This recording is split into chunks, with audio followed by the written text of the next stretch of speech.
Hello everyone, সবাই ভালো আছেন তো? আমি ভালো আছি।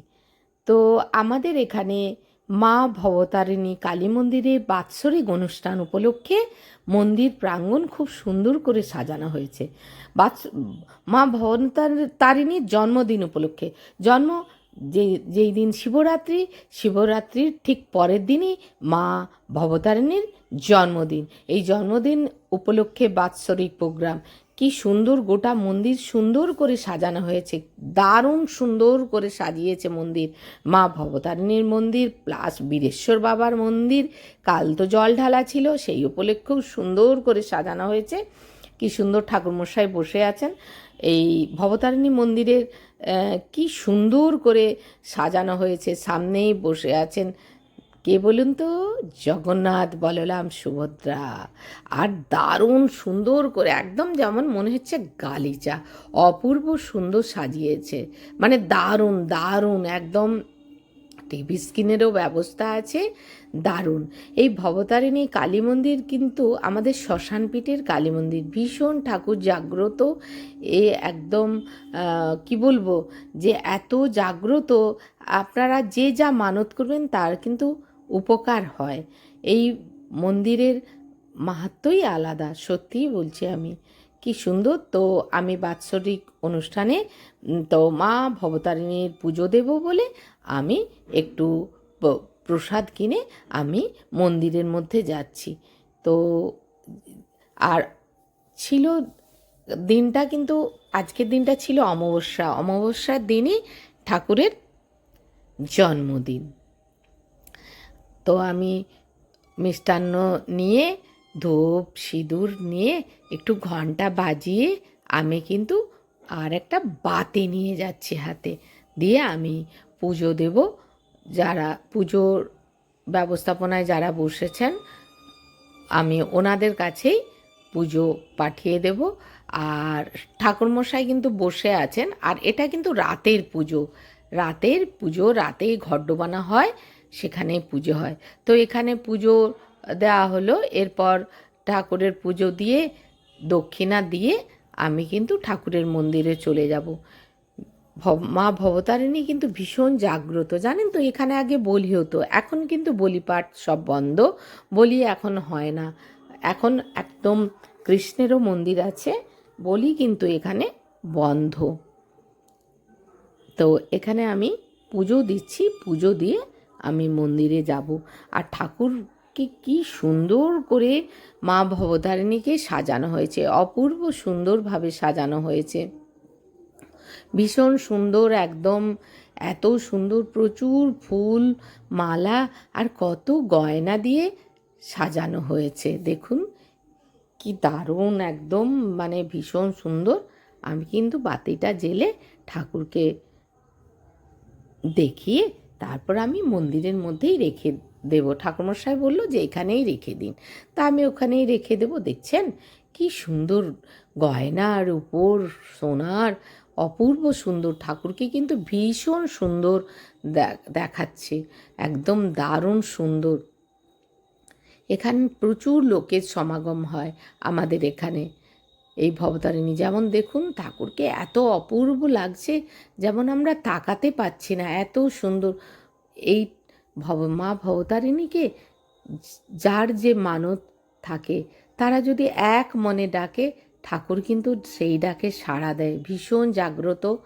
পঞ্চমুণ্ডের ওপর ঠাকুর কিন্তু দাঁড়িয়ে আছেন, একদম ভীষণ ভীষণ জাগ্রত। তো আমরা তো এখানে প্রতি অমাবস্যাতেই আমরা পুজো দিই। এখানে প্রতি অমাবস্যায় ভীষণ ধুমধাম করে প্রত্যেক দিন তো পুজো হয়, প্লাস এই অমাবস্যাতেই ভীষণভাবে পুজো হয়।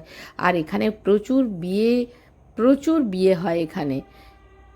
একদম এই মন্দিরে সমস্ত কিছুর ব্যবস্থা আছে, আপনি ভোগ দিতেও পারেন। এখানকার যারা পরিচালনার কমিটির আছেন ওনাদের সঙ্গে কথা বলে এখানে আপনি ভোগ দিতে পারেন। ভোগ কিন্তু নিরামিষ। এই যে মালা এসে গেছে, কার মানত ছিল সেই মালা পরানো হচ্ছে ঠাকুরকে। ওই যে যিনি দাঁড়িয়ে আছেন ওনারই বোধহয় মানত। এখানে সমস্ত রকমের হয়, গাড়ি পুজো, সব পুজো এখানে হয়। এখানে আপনাদের স্নান, ঠাকুরের পুকুর আছে, ওখানে স্নান করেও আপনারা এখানে পুজো দিতে পারেন। প্রত্যেক দিন সকাল সন্ধে, সকাল 10টায় আর সন্ধ্যা 8টা সাড়ে 8টার মধ্যে পুজো হয়। এখানে সমস্ত দেবদেবীর মূর্তিও আছে। এখানে ভীষণ মানে কি বলবো, নিষ্ঠা সহকারে পুজো হয়, ঠাকুর পুজো। তো যাক, আমি একটু ঠাকুরকে পুজো দিয়ে এরপর আমি ঠাকুর মশাইকে বললাম আমাকে একটু টিপ দিন। তো ঠাকুর মশাই আমাকে টিপ পরিয়ে দিচ্ছেন, আমি টিপ পরছি। বেশ সুন্দর দেখুন মন্দির, ভীষণ ভীষণ ভালো লাগছে আমার সব মিলিয়ে আজকে। একদম চারপাশ দেখতে পাচ্ছেন, একদম এই যে ঢাকি এসে গেছে, ঢাক সহকারে কি সুন্দর ঘর ডোবানো হয়। ঢাকিরা এসে গেছে, কি সুন্দর করে ঢাকিরা দেখুন বাজাচ্ছে। গোটা মন্দির আপনাদের ঘুরিয়ে দেখিয়ে দিচ্ছি, কি সুন্দর ফুলের সেজেছে দেখুন, দারুণ অপূর্ব সুন্দর সাজানো হয়েছে, খুব সুন্দর সাজানো হয়েছে দেখুন, একদম দারুণ। সবাই মিলে ঢাকেরা কি সুন্দর করে ঢাক বাজাচ্ছে দেখুন। এরপর বাইরের দিকে এসে গেছি আমি, একদম মন্দিরের পেছনের দিকটা, চারপাশে কি সুন্দর একদম ঘুরিয়ে দেখিয়ে দিলাম। এখানে দোকান বসে গেছে, বাচ্চাদের অনেক খেলনার দোকান বসে গেছে, আর সামনে তো আইসক্রিম, ফুচকা, স্যান্ডউইচ সে তো আছেই, বেশ সুন্দর। আর এদিকে আরেক ঢাকিরাও কিন্তু এসে গেছে, ওরাও ঢাক বাজাতে শুরু করে দিচ্ছে। গোটা মন্দিরটা আপনাদের দেখিয়ে দিলাম, একদম ফুলে ফুলে সাজিয়ে দিয়েছে। আর দেখুন কি সুন্দর পলাশ ফুল ফুটেছে, কি দারুণ দেখাচ্ছে। আর এদিকে ঢাকিরা কি দারুণ ঢাক বাজাচ্ছে, আগুন দিয়ে ঢাকিরা কি করবে আমি বুঝতে পারছি না। দেখতে পাচ্ছি আগুন জ্বালিয়ে দিল, এরপর ওই দেখুন কি করছে, আগুন নিয়ে কিন্তু এরা খেলা করবে মনে হয়। দেখুন এই দেখছেন, ও মা, ও মা ফু দিয়ে কী সব করছে দেখ, ও বাবা, একদম দারুণ সুন্দর।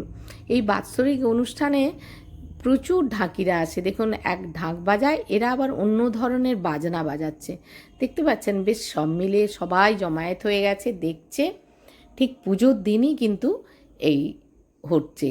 আর খুব সুন্দর, ভীষণ আনন্দ লাগছে। সবাই মিলে, আমরাও মন্দিরে সবাই মিলে চলে এসেছি। আজ মন্দিরে কিন্তু আমরা সারা রাত থাকবো, আজ পুজো হবে সারা রাত। ঠিক যেই দিন শিবের জন্মদিন, বীরেশ্বর বাবার জন্মদিন, শিবরাত্রি জল ঢালা, তার পরের দিনে আমাদের ভবতারিণী মায়ের পুজো হয়, বাৎসরিক পুজো। এরপর কয়েকটা ফটোশ্যুট করে নিলাম আমি আর কৃষ্ণা। এরপর কিন্তু কালকে বিরাট আমাদের মহোৎসব হবে, তার জন্য প্রচুর দেখুন কুমড়ো, আলু, সজনে ডাঁটা, বেগুন প্রচুর কাটা হচ্ছে, প্রচুর লোক, প্রচুর এখানে কিন্তু প্রচুর প্রচুর। পরের দিন প্রসাদ পায় সবাই, সবাই, কোনো টাকা পয়সা লাগে না, সবাই কিন্তু প্রসাদ গ্রহণ করে। এরপর দেখছি পুজোর পরের দিন, এরপর সেজেগুজে এরা গান হচ্ছে দেখুন, দুর্গা সেজেছে কি সুন্দর, পাশে কিন্তু কৃষ্ণ দাঁড়িয়ে আছে, গান হচ্ছে সব মিলে। আর এদিকে কিন্তু খাওয়ান দাওয়ান চালু, এই যে ঠাকুরের প্রসাদ পাওয়ার জন্য সবাই দাঁড়িয়ে আছে, কত লোক বসে আছে প্রসাদ পাওয়ার জন্য। এখানে ওই দিনটা একদম প্রচুর লোক খায়, কোনো পয়সা লাগে না, দেখছেন বিরাট বড় লাইন, থালা দেওয়া হচ্ছে প্রসাদ পাওয়ার জন্য, কিন্তু সবাই বসে গেছে। তো আমিও একটু প্রসাদ খাওয়ার জন্য আমিও লাইন দিয়ে দিলাম, আমিও প্রসাদ খেয়েছি। বেশ সুন্দর প্রসাদ হয়েছে, দারুণ দারুণ সুন্দর। পায়েস তো আছেই, পায়েস, চাটনি, সবজি ডাল, শুক্তো, একটা তরকারি, দারুণ দারুণ মানে ব্যাপার, সব মিলিয়ে বেশ সুন্দর ব্যাপার, বেশ সুন্দর। আমাদের এইখানে ভবতারিণী মায়ের মন্দিরে আপনারা আসতে পারেন, পাঁশকুড়া থেকে, পাঁশকুড়া স্টেশনে নেমে 5 কিলোমিটার টোটো বা বাসে এলেই হয়, বাসে 5 মিনিট লাগে। তাহলে এখানেই ব্লগটা আজকের মতন শেষ করলাম। ভালো থাকবেন, সুস্থ থাকবেন, নমস্কার।